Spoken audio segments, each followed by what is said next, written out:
eu gostaria que você, se você puder, você de casa, você do templo, abra sua Bíblia comigo em 1 Samuel 18, do 5 ao 9. 1 Samuel 18, do 5 ao 9.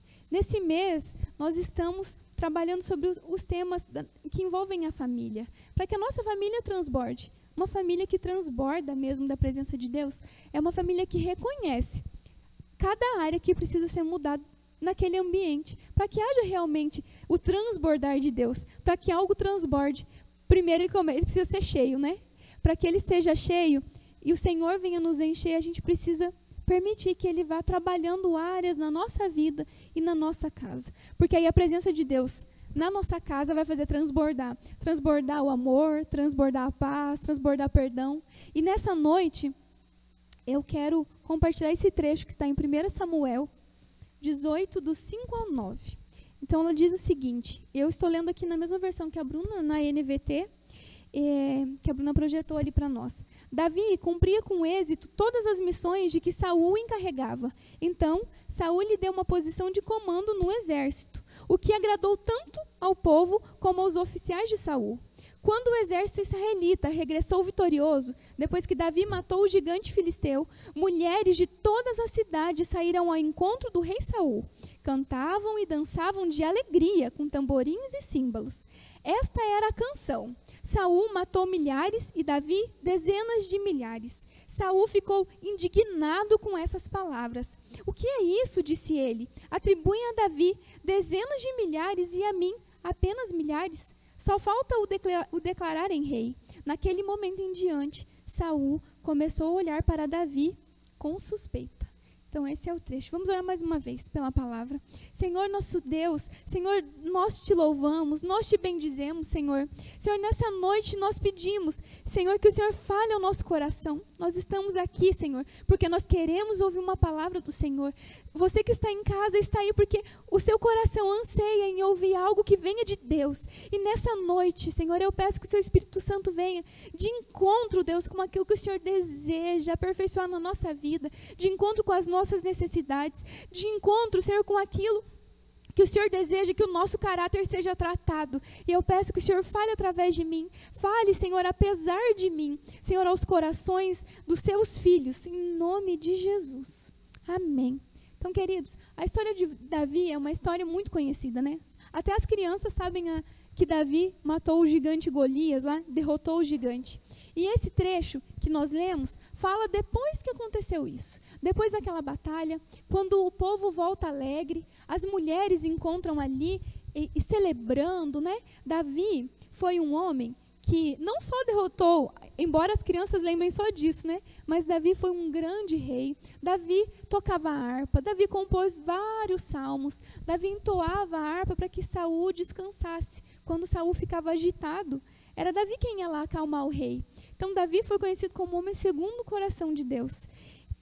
Saul reconheceu tanto valor em Davi que colocou ele como comandante do exército dele. Quando um rei coloca alguém como comandante é porque ele confia nessa pessoa. Porque Saul confiava nele, né? E ele permaneceu fiel, apesar de muitas coisas que nós conseguimos ler ali em 1 Samuel, muito do que aconteceu depois de tudo isso, mas Davi permaneceu fiel até a morte de Saul.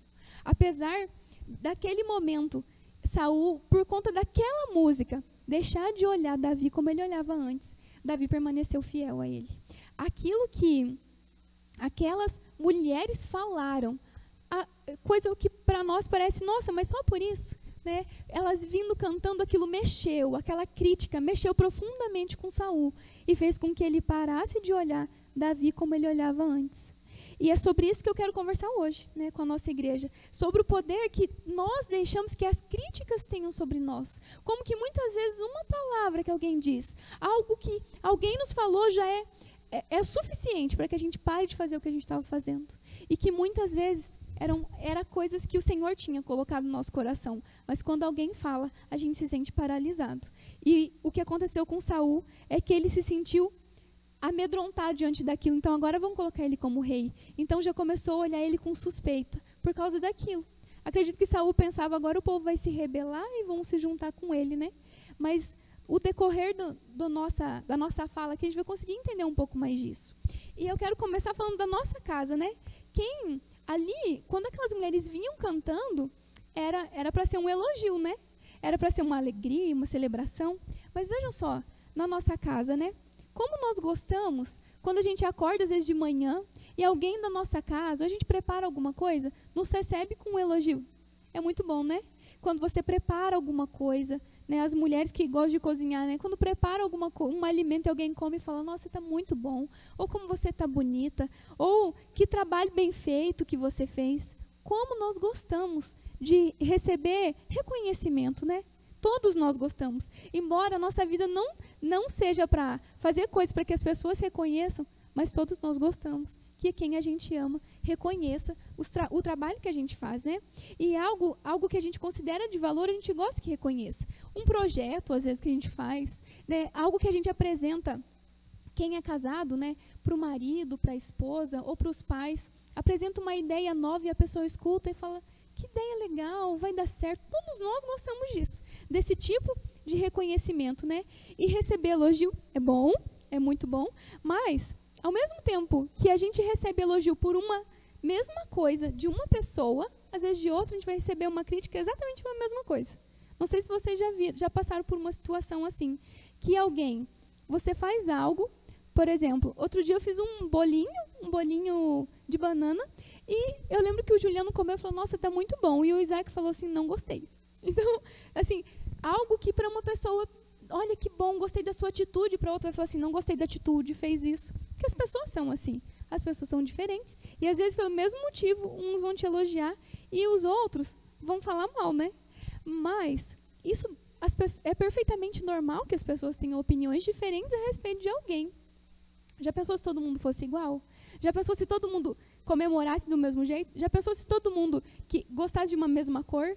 E as coisas não são assim. Cada um tem uma visão uma opinião de acordo com a percepção que ela tem em si, a maneira que ela enxerga, né? Diferente umas das outras, né? E se todo mundo enxergasse igual, a gente não ia ter novas invenções, não é verdade? Porque, olha, já está bom assim, o jeito que está. Se todo mundo enxergasse da mesma maneira, a gente não teria confronto, não teria falado assim, olha, não gostei da sua atitude, porque todo mundo ia concordar em tudo. E aí a gente ia viver, como nós falamos no último culto, numa paradeira, numa mornidão. E não é isso que Jesus nos chamou para ser conformados com as coisas do jeito que estão, né? E isso, como eu disse, está muito relacionado com a nossa percepção, o que nós achamos das coisas, com a maneira que nós somos. Vocês perceberam que nesses dias, como está todo mundo de blusa aqui, né? Que deu uma frente fria aí, né? E uma semana de chuva. E é engraçado, porque a gente vê pessoas falando, não gosto de inverno, e outras que postam lá, eu amo o inverno, né? E eu não consigo entender as pessoas que amam o inverno. Respeito, tá, Douglas? Que eu sei que o Douglas gosta. Mas é porque as pessoas pensam de maneira diferente, né? E se nós pararmos para olhar, por exemplo, na nossa casa, nós também temos motivo para elogiar. Nós temos motivo para olhar com gratidão, olhar para começar que se a gente tem uma casa, a gente já deve olhar com gratidão, né? Se a gente tem um teto para dormir sobre ele, né? Sob ele. Mas nós podemos enxergar defeito em muita coisa. Muita coisa, às vezes, não está do jeito que a gente gostaria que fosse, ainda. Também porque dentro da nossa casa, a gente não usa muito filtro, né? Então, com as pessoas, às vezes, de fora, a gente até fala, não, tá bom. Reparem só, quando algum amigo prepara alguma coisa, ou nos mostra, a gente fala, que legal, ficou bonito, né? Geralmente com os amigos. Mas com os de casa, o nosso filtro é bem diferente, né? A gente é mais sincero, às vezes a gente é menos educado com os de casa, porque já me conhece, né? Já sabe como eu sou. Mas, por estar próximo demais, a gente age com um pouquinho mais de sinceridade, né? E às vezes uma sinceridade que magoa quem está em casa. Né? Alguns dias atrás, eu estava em casa e vi uma atitude do Isaac com o Benjamin. E ele repreendeu o Benjamin em uma coisa, mas ele brigou assim feio. E eu fiquei olhando, falei, filho, é dessa maneira que você responde seus amigos lá fora? No início ele disse que sim. Eu falei, mas é dessa maneira mesmo? Dele, claro que não, né, mãe? Porque se eu falar assim, eles não vão mais ser meus amigos. Então, veja só. Quantas vezes nós respondemos os que moram conosco, nossos familiares, às vezes sem esse filtro, né, da educação, porque já é a nossa família mesmo, Agora, quem está de fora, a gente pondera mais, a gente pensa mais antes de dizer alguma coisa, né? Será que com os nossos amigos, assim como o Isaac tadinho lá admitiu para mim que é diferente, será que nós temos feito isso? Usado um pouco mais de filtro, de educação, de respeito com os amigos e menos na nossa casa? Será que às vezes em casa as nossas críticas têm sido críticas que magoam? Então é o tempo da gente repensar isso, né? Nossas atitudes, quando a gente critica alguém, quando a gente aponta algum erro dentro da nossa casa.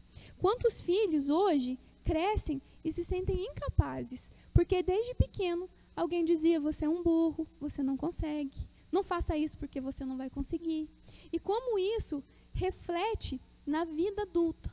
Crescem muitos adultos com medo de encarar o novo, porque alguém de quem você esperava encorajamento, misericórdia, dizia: você não vai conseguir. Né? Veja a influência que tem. Quantas esposas e maridos têm medo de começar algo novo? Porque quem mais deveria encorajar, ter misericórdia às vezes nas dificuldades que tem em casa, quem deveria encorajar e ser um crítico realmente para aquilo que está errado e não para ofender, às vezes é o marido, às vezes é a esposa. Quantos casamentos vivem com pessoas querendo fazer coisas novas, ingressar num novo trabalho, uma nova profissão, mas não tem incentivo no próprio lar? Quantos vivem assim? Talvez pessoas que eu e você, nós aqui adultos, né, talvez a gente tenha esperado de alguém lá na nossa infância que tivesse explicado por que a gente não podia fazer alguma coisa, por que estava errado, mas de quem a gente mais esperava não agiu com misericórdia e dizia: não vai fazer porque não vai fazer. Crítica por crítica só, com palavras duras, né, com ofensas, e que talvez estejam gravadas até hoje na nossa mente. Você não vai conseguir, você não é capaz, você não tem dinheiro para isso, olha a nossa família, olha como é. Quantos pais, né, fazem isso e geram adultos, nós hoje adultos aqui, quantos de nós às vezes guardam lá num cantinho do coração algo que foi dito? É alguma palavra que doeu, né? Alguma crítica muito dura. E ali, em 1 Samuel, enquanto o povo ele celebrava a conquista de Israel, e enquanto eles estavam celebrando, eles podiam celebrar, dançar, cantar, enquanto ninguém estava comparando Davi com Saul, até podia estar tudo bem, celebrando a conquista. Era o povo de Deus, fazia parte daquele povo. Mas quando aquelas mulheres, elas começaram a cantar e falar: olha, Saul matou milhares, mas Davi foi assim, Saul foi dessa maneira, mas Davi assim. Aí é que as coisas começaram a mudar naquele relacionamento, por causa de comparação, né? Quantas vezes que nós celebramos a conquista de alguém na nossa casa, às vezes um filho, às vezes um irmão: olha, meu irmão está conseguindo esse emprego, tá, mas já meu outro irmão é dessa maneira. É assim. Quantas vezes a gente celebra a conquista de um comparando com outra pessoa? E aqui essas mulheres, elas poderiam ter celebrado, dançado, só que elas não precisavam ter comparado. E às vezes a gente, sem perceber, a gente fica comparando dentro da nossa casa. Às vezes a gente, sem perceber, fica criando rivalidade onde não deveria ter. E por isso nós vemos tantos irmãos que ficam assim: esse é o preferido da minha mãe, porque a minha mãe não vê nada de errado nele. Ah, não, esse daqui é o preferido do meu pai. Ah, essa daqui é privilegiada, porque a minha mãe só fala bem. Para mim, é só cobrança, cobrança. Veja, porque nós parece que precisamos comparar sempre uma coisa para dizer: ó, essa é boa, porque essa é ruim. Mas, na verdade, para Jesus é assim: esse daqui eu acredito, apesar dele ainda não estar tirando nota boa. Nesse eu também acredito. E nesse daqui eu também. Porque não é por nós, é pelo poder dele em nós. Então, quando nós vamos fazer um elogio para alguém, elogiar, por exemplo, a inteligência de um filho, a gente não precisa comparar com a nota vermelha do outro. Mas dizer assim: filho, você também vai conseguir. A gente pode mudar a maneira de criticar, de apontar os erros. E apontar no momento oportuno, da maneira correta. E sem comparação, porque as comparações, elas machucam, elas criam rivalidade, né? Nós podemos elogiar, por exemplo, a comida da sogra, sem dizer que a da nora é ruim, não é verdade? Já tem problema demais entre muitas noras e sogras, né? Então a gente não precisa disso. E há algum tempo atrás, que não faz muito tempo, eu até quero confessar para vocês isso. Há um tempo atrás a gente estava com alguns problemas aqui na transmissão do culto e não conseguia. E um dia eu fiquei bem cansada, porque não dava certo, fiquei muito nervosa. E aí eu chegando em casa, ao invés de ir para casa, me acalmar e orar, Senhor, tira isso de mim porque eu estava frustrada. O meu sonho é conseguir fazer uma transmissão de excelência, porque é para o Senhor. É poder mostrar, conseguir falar e as pessoas entenderem com uma qualidade no vídeo, na voz. Esse é meu sonho. E porque essa frustração estava acontecendo comigo. Quando eu cheguei em casa, teve o culto, o Juliano pregou, foi uma palavra sobre Estevão, eu me lembro da palavra, mas a primeira coisa que eu disse para ele, quando eu cheguei em casa, foi assim, amor, o culto demorou um pouco hoje, né? Então, assim, ao invés de dizer, olha, a palavra foi assim, porque eu realmente tinha entendido a palavra, tinha falado comigo, a primeira coisa que eu fiz foi uma crítica. E ele ouviu a crítica, não respondeu nada, e no outro dia, ele com todo o amor do mundo, ele falou assim, você se lembra daquilo que você falou ontem? Então, você pode ter uma maneira melhor de expressar. Você pode dizer se você gostou ou não gostou e depois dizer por quê. Você pode expressar seus apontamentos sem ser dessa maneira. Se fosse com você, você ia sentir? E aí ele me disse isso e eu me senti profundamente envergonhada, porque eu sei que se fosse comigo eu ia sentir. Porque muitas vezes a gente é muito duro quando vai dizer algo para alguém, a gente não espera o momento oportuno, mas se for com a gente quer que a pessoa espere o momento ideal para que a pessoa diga, né? E há sempre uma maneira certa de falar o que é necessário. Há sempre a forma correta para dizer alguma coisa que precisa mudar na nossa casa. Sempre é um momento correto. Quando uma pessoa, às vezes, já está nervosa e nós vamos lá e criticamos aquilo que ela não está conseguindo fazer, aí fica pior do que já estava a situação. Mas tem uma coisa que não tem hora certa. Elogiar. Não precisa ter hora para elogiar. Não tem hora para a gente ser grato. Não tem hora para a gente reconhecer o valor. Não tem uma data especial para a gente chegar em casa e dizer, olha, eu te admiro porque você faz isso, porque você faz aquilo. Não tem um dia específico para isso. Isso a gente pode fazer a qualquer hora. Mas as críticas a gente precisa encontrar um momento certo para dizer. Para que não venha como uma ofensa, mas para que a pessoa cresça com ela, né? E, queridos, eu quero compartilhar uma pesquisa que eu estava pensando, mas qual a influência da crítica, né? Tem uma pesquisa de uma universidade de Michigan que diz assim, que cada vez que você deseja fazer uma crítica para alguém, puxar uma orelha em alguma coisa, antes você precisa ter dito pelo menos 5 ou 6 elogios. Então, veja só, 5 ou 6 elogios. Antes, para que essa pessoa seja preparada, primeiro você precisa reconhecer o valor dessa pessoa e tudo aquilo que ela faz, para que ela possa receber aquilo que ela precisa mudar. Agora, o que acontece com a gente? A gente não reconhece o que a pessoa faz e vai com o dedo lá na ferida e muda isso, para com aquilo.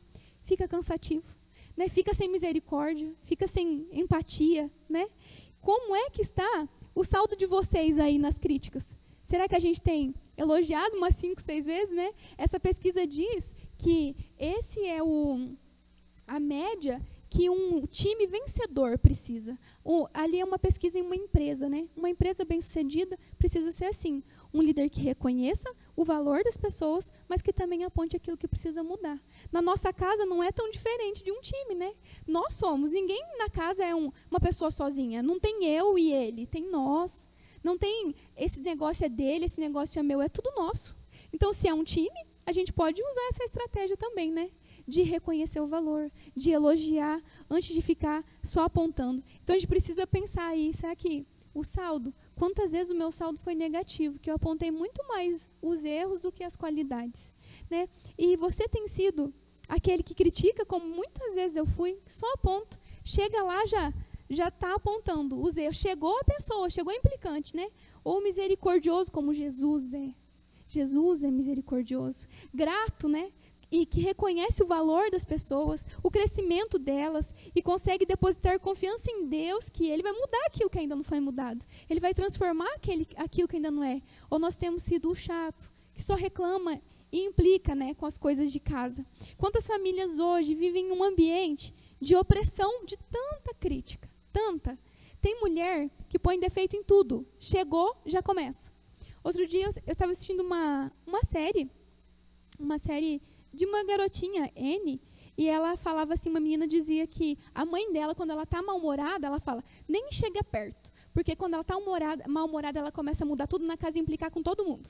E tem mulher que é desse jeito. Quando ela acordou de mau humor, nós precisamos pedir que o Espírito Santo nos mostre, né? Senhor, nesse dia eu não estou bem, então não vou ficar cutucando os outros, que não é culpa de ninguém. É algo comigo, muda isso em mim, né? Quantas mulheres que ficam fazendo isso, né? Põem defeito em tudo.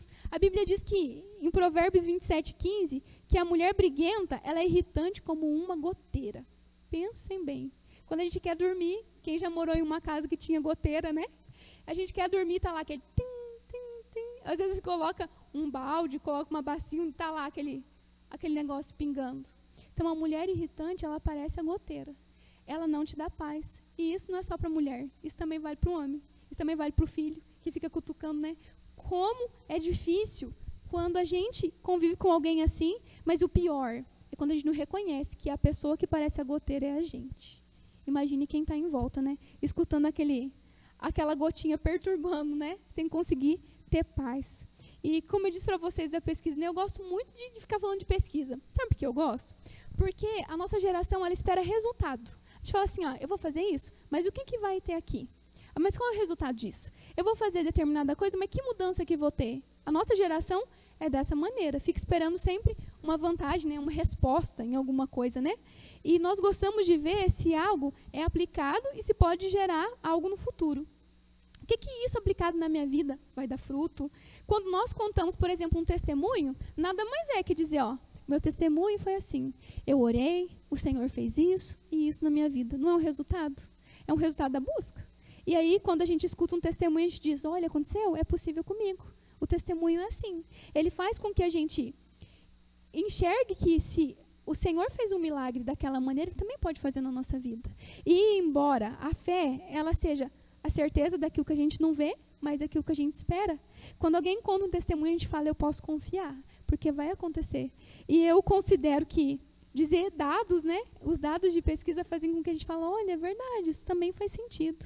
Né? E nós possamos confiar. E talvez a gente não esteja vendo com clareza quando a gente tem fé, mas a gente pode ter certeza que se nós vivermos como Jesus viveu, se nós aprendermos mais dele, se nós aplicarmos os princípios dele na nossa casa, a nossa família vai transbordar. Se nós aplicarmos aquilo que Jesus nos ensina, a gente vai deixar de ser crítico, a gente vai ser mais misericordioso. A consequência disso é quase que eu não me lembro, algo que é um efeito assim, tipo uma avalanche, né? Quando a gente chama Jesus para mudar os nossos comportamentos, a nossa casa, isso vai refletir em nós, vai refletir quem é casado no marido, vai refletir no filho, vai refletir em quem se relaciona, mas nós precisamos, primeiro, convidar Jesus e aprender dele. Aprender a ser menos crítico também com ele. Aprender a ser mais misericordioso com ele. E como eu disse, por muito tempo, gente, muito tempo, eu só gostava de apontar os erros e não gostava de ouvir, não, mas você fez isso. Nessa última viagem à casa da minha mãe, a gente conversando, eu não me lembro qual das crianças falou alguma coisa, e a minha mãe falou, Simone, você era igualzinho. Eu me lembro que eu ia repreender você em alguma coisa, e você já falava, nem fala, eu já sei. E eu não me lembro disso, é impressionante, né? Como nós não lembramos quando a gente erra, quando a gente é desobediente, quando a gente não aceita a crítica, né? Mas ela falando, eu falei, mãe, não consigo me lembrar disso, eu era assim. Mas eu acho que eu tenho certeza que era, né? Se minha mãe disse, então eu acredito. Então, olha só, eu era especialista nisso, em criticar, em desconfiar das intenções. Se eu tivesse avisado alguém que alguma coisa não ia dar certo. Com certeza, isso eu me lembro bem, que eu já dizia assim, falei para você que não ia dar certo? Eu avisei, eu tinha razão. Então, eu era a pessoa que fazia mais isso, inclusive na minha casa, o Juliano passou por muito disso. Agia com pouquíssima misericórdia, quase zero misericórdia, quando era o erro em outra pessoa. Mas, quando o erro era comigo, aí não, aí eu tinha meus motivos. Nossa, eu tinha motivo para ter feito aquilo. Imagina, como a minha mãe disse, né? Nem fala que eu já estou sabendo, mas não quero admitir, né? E o que adianta a gente saber que errou, mas não admitir? Né? Então, para nós, para os outros a gente é duro e a gente quer que sofra as consequências. E para nós a gente é brando e quer, mas eu tive minhas razões para fazer isso. Então, o que nós precisamos fazer, né? É ter a misericórdia, né, do Senhor sobre os outros, um pouquinho mais de dureza para nós. é ser mais misericordioso com dos motivos que fizeram com que o outro tenha cometido alguma coisa que a gente quer criticar. E ser um pouquinho mais duro, porque a gente é muito bom em inventar desculpa. Muito bom em inventar desculpa. Porque o nosso próprio conceito diz que se o outro errou, ele precisa pagar. Mas a gente tem os nossos motivos, né? Eu tenho meu motivo para ter errado, a gente sempre diz isso. Mas nessa noite, eu oro para que Deus, que a gente possa sair daqui mais tolerante na nossa casa, mais misericordiosos, como Jesus, mais duros com a gente, como eu disse, e mais flexíveis com os outros, mais pacientes, mais mansos, como Jesus foi, como Jesus é. Jesus, ele morreu na cruz porque ele ama a mim e a você. E aquela pessoa que a gente vive criticando, que a gente acha que não muda. Jesus também morreu por ele. E até por você e eu, que muitas vezes insistem em ver os erros só nos outros, em ver problemas só nos outros. Jesus morreu na cruz porque ele ama aquele mentiroso, que às vezes a pessoa aponta o dedo e fala, um mentiroso, olha só, mas diz que está indo na igreja agora. Jesus ama aquela pessoa, assim como ele ama aquele que aponta os erros dele. Jesus, ele deu a vida por aquele que está lutando contra um vício há anos, que vive indo e tropeçando. Jesus ama ele. E nós, muitas vezes, não agimos com misericórdia com essas pessoas. Jesus olha com misericórdia para aquele filho pródigo, quando ele conta aquela parábola, que voltou para casa, que gastou toda a herança, mas decidiu voltar para casa. Voltou envergonhado. E o Senhor colocou um anel no dedo dele. Jesus olha com misericórdia. Nós vimos nessa semana aquele caso da garota, daquela criança que foi estuprada. Nós vimos tantos lados, né? Pessoas lá xingando aquela criança no hospital, os médicos, pessoas defendendo isso e defendendo aquilo. Eu imagino que Jesus só estava chorando com tudo aquilo. Que Jesus sentia dor. Imagine uma criança que passou por um trauma dessa maneira. E muitos de nós achamos que nós somos juízes para apontar o dedo e dizer, faça isso, faça aquilo. Quem somos nós para dizer? Porque Jesus, ele não está preocupado em ficar criticando. Enquanto muitos estão preocupados em criticar, em opinar e se achar no direito de julgar, a mensagem de Jesus é, se você está doente, venha. Se você está chorando, venha. Se você está viciado em alguma coisa, venha. Se você não consegue vencer uma luta, algo que prende você, venha. Se você está chorando e não sabe para onde ir, venha. Jesus não tinha, e ele não tem problema com pecadores. Jesus não tinha e continua não tendo. O único problema que Jesus tinha era com o hipócrita. Era com quem fazia de conta que não estava acontecendo nada para apontar os erros nos outros. Isso sim, isso é que Jesus vinha e combatia. Jesus não tem problema em ser misericordioso quando nós somos duros. Então, muitas vezes porque não tropeçamos no mesmo erro que o outro, a gente se sente no direito de apontar. Mas Jesus não faz isso. Em Isaías 42, do versículo 1 ao 3, o profeta Isaías é um dos profetas que mais falava a respeito do Messias, que mais descrevia Jesus muitos anos antes de Jesus vir. E ali, em Isaías 42, do 1 ao 3, o profeta diz o seguinte, vejam o meu servo, ele está falando de Jesus ali, que eu fortaleço. Ele é o meu escolhido, que me dá alegria. Pus sobre ele o meu espírito, e ele trará justiça às nações. Não gritará, nem levantará a voz em público. Não esmagará a cana quebrada. Não apagará a chama que já está fraca. Fará justiça a todos os injustiçados. E o profeta Isaías, ele anuncia a vinda de Jesus e ele descreve como Jesus vai ser. Ele fala que Jesus ele não vem para esmagar aquilo que já está sendo pisoteado. Ele não vem para fazer sofrer aquele que já estão sofrendo. Ele não vem para aquele que está começando a se animar em buscar a Deus. Ele não vem para falar, nem adianta, não faz isso, vai demorar muito. Jesus não vem para fazer isso. E aqui o profeta diz que Jesus ele não sairia gritando e apontando, mas será que nós temos sido como Jesus? Será que a gente tem sido manso como Jesus? Ou será que a gente tem saído falando, é isso, eu penso dessa maneira, faz desse jeito? Se nós estamos fazendo isso ainda, nós estamos um pouco distantes de viver como Jesus, mas sempre é tempo, é sempre hora de poder voltar e aprender mais dele. que é manso e humilde, né? Ele também não vem para esmagar aquilo que já está quebrado. A mensagem de Jesus não vem para apontar os erros, os pecados e pisotear aquele que já está envergonhado. Que todos apontam, que criticam. Ele vem para expressar a compaixão e a misericórdia àqueles que reconhecem que precisam. Ele expressa a compaixão e a misericórdia, mas depende de nós reconhecer: eu preciso, eu necessito, eu estou doente, né? Os erros não estão só nos outros, eu também erro. Eu preciso do Senhor para mudar isso em mim. Então, um pavio sem chamas é inútil, né, para produzir luz. Que esses elementos, eles representam umas pessoas que eram consideradas inúteis pelo mundo. Muitos que nós, às vezes, olhamos e falamos: mas o que essa pessoa faz da vida? Olha isso, de novo errando dessa maneira.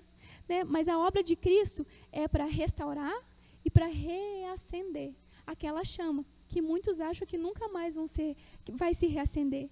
Para reacender as pessoas e não para esmagá-las e apagá-las. Jesus vem para isso. Ele não vem para apagar, ele vem para reacender, para reavivar e para restaurar. E essa é uma expressão da terna compaixão de Jesus com os humildes e os perdidos. Jesus, ele tem compaixão daqueles que erram.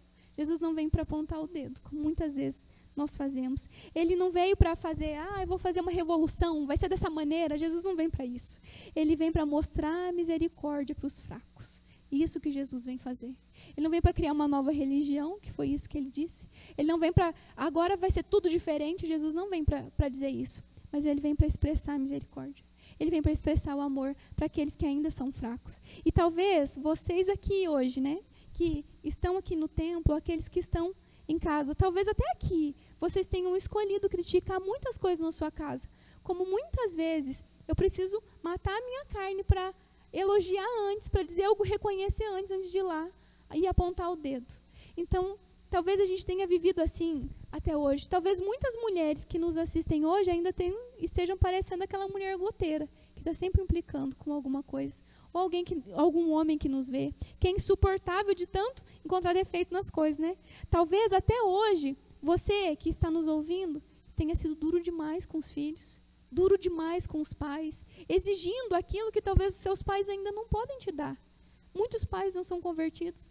Muitos pais não conhecem Jesus e muitas vezes nós somos duros esperando que venha deles esse amor que Jesus expressa. Nós precisamos ser mais misericordiosos com os nossos pais, né? Com os esposos, com as esposas. Talvez você nem tenha percebido que as críticas que você tem feito e eu tenho feito, talvez a gente não tenha percebido, tem deixado marcas nas pessoas. Mas essa noite eu creio que o Espírito Santo, ele tem trazido a luz no nosso coração. Ele tem trazido a nossa mente, onde nós temos criticado demais, onde nós temos falhado. E eu creio que o Senhor vai trazer nessa noite. As críticas em uma canção daquelas mulheres fizeram com que Saul mudasse a forma de ver Davi. Fizeram com que ficasse uma eterna insegurança de Saul a respeito de Davi. Saul sempre tentando matar Davi e um monte de coisa, uma rixa, sendo que Saul ainda era sogro de Davi, né? Porque tudo começou com uma canção.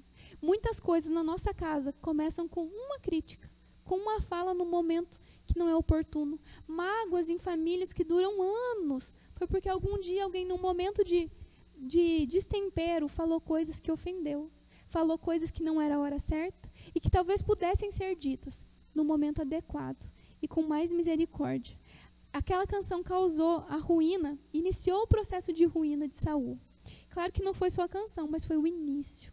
E às vezes algo que a gente diz, uma coisa pequena, é só o pontapé inicial para que uma personalidade seja formada, seja incutido na mente de alguém que ela não consegue, que ela não muda, que ela não é capaz. Então, para que a gente repense as nossas atitudes, né, podem deixar marcas profundas naqueles que nós amamos. Então, talvez você não seja essa pessoa que está apontando os erros dos outros, né? Mas hoje se sinta como aquele que todos apontam os erros, que só é criticado.